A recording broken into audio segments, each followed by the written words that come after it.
Adakah ini banglo yang Abang Jamil belajar ilmu, masuk pintu ini, keluar pintu sana? Biar saya explain. Terletak jauh di rimbung tebal di seberang perai, di tengah-tengah ladang getah lama peninggalan Inggeris. Bangunan kolonial terbesar tetapi sunyi, kosong dan mereput.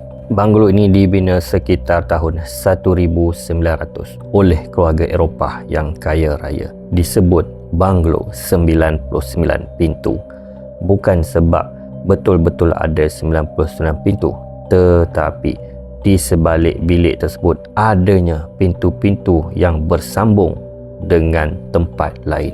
Ada kisah yang mengatakan seluruh keluarga pemilik banglo ini meninggal tanpa kubur yang jelas dan roh mereka masih menghantui banglo ini.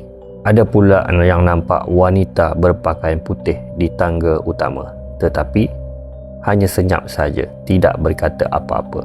Selepas bangunan ini ditinggalkan, terdapat banyak upacara mistik yang dilakukan.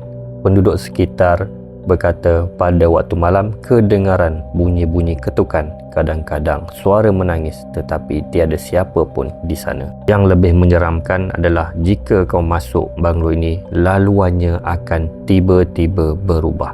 Kau masuk pintu depan tetapi jumpa jalan keluar yang berlainan.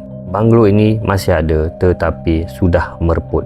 Ada orang masih nak cuba nasib belajar ilmu di sana. Persoalannya, adakah betul Abang Jamil belajar ilmu itu di bangunan ini?